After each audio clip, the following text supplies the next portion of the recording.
তলাতল ঘৰ 1800 শতিকাতে আহোম স্বৰ্গদেউ ৰাজেশ্বৰ সিংহই বনাইছিলে।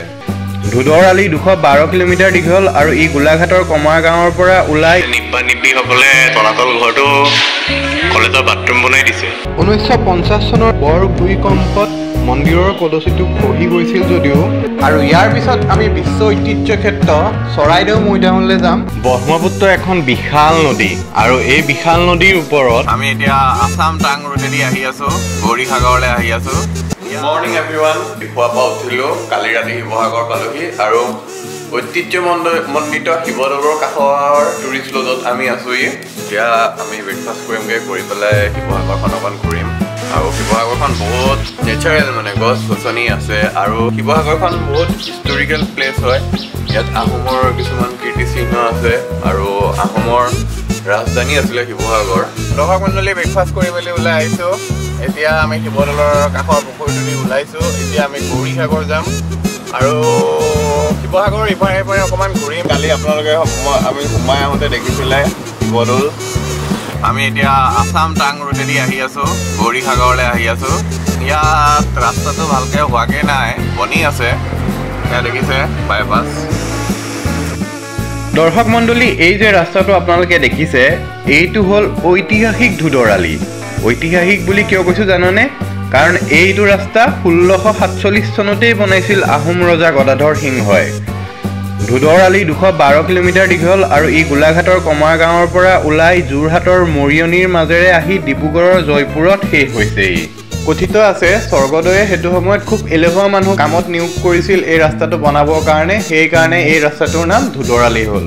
দৰ্শক মণ্ডলী, আমি ধুদৰ আলিৰ পৰা আহিলোঁ ৰূপহী মুখৰ মাথাউৰিলৈ। ব্ৰহ্মপুত্ৰৰ কাষত এটা ধুনীয়া লোকেশ্যন আৰু এইটো মাথাউৰিৰ কাম জাষ্ট ষ্টাৰ্ট হৈছেহে, আৰু অলপ কাম বাকী আছে।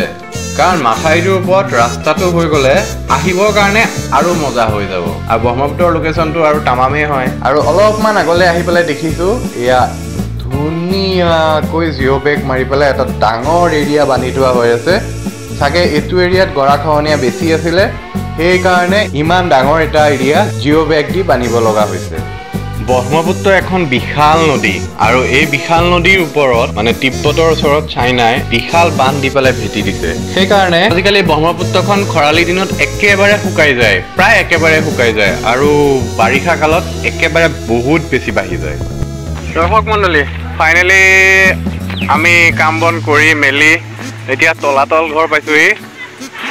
ব্ৰহ্মপুত্ৰ আজি বহুত গ'লোঁ, কিন্তু হিষ্টৰিকেল প্লেচ আজি শিৱসাগৰ তলাতল ঘৰত সন্ধিয়া সময় হৈছেহি। এই দেখিছে ছানছেট হ'বহি এতিয়া লাহেকৈ। আমি তলাতল ঘৰলৈ আহিছোঁ। তলাতল ঘৰ 1800 শতিকাতে আহোম স্বৰ্গদেউ ৰাজেশ্বৰ সিংহই বনাইছিলে। ইয়াৰ তলত সুৰংগ আছে আৰু বহুত দিনৰ আগত এই সুৰংগ বন্ধ কৰি দিলে। 500 বছৰীয়া এটা ইতিহাসৰ সাক্ষী এই তলাতল ঘৰ। আহোম সাম্ৰাজ্যৰ এটা সাক্ষী এই তলাতল ঘৰ।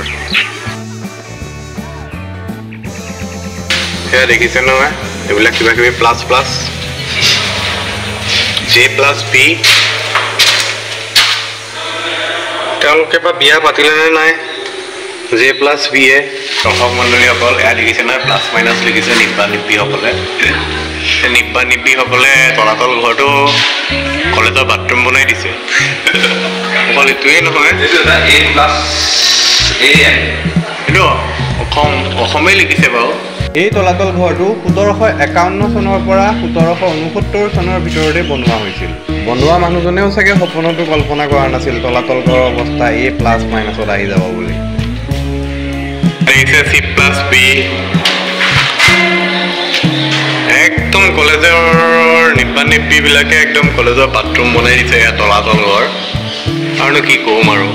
লোহিয়ালে ৰঙা বেলি, সেয়া দেখিছে আপোনালোকে ৰঙা বেলি।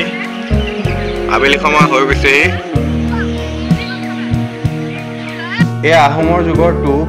আৰু দৰ্শক মণ্ডলী, সন্ধিয়া হৈছেহি। এতিয়া আমি তলাতল ঘৰৰ পৰা যাবৰ সময় হৈ গ'ল।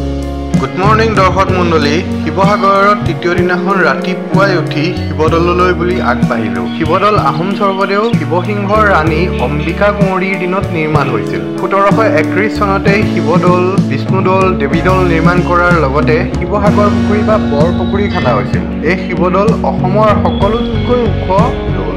1950 চনৰ বৰ ভূমিকম্পত মন্দিৰৰ কলচীটো খহি গৈছিল যদিও ইয়াক আগৰ স্থানত পুনৰ স্থাপন কৰা হয়।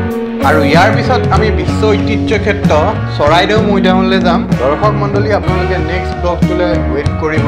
চেনেলটো ছাবস্ক্ৰাইব কৰিবলৈ নাপাহৰিব আৰু মাজে সময়ে 2-এটা শ্বেয়াৰো দি থাকিব। এতিয়ালৈ বিদায়। Thank U.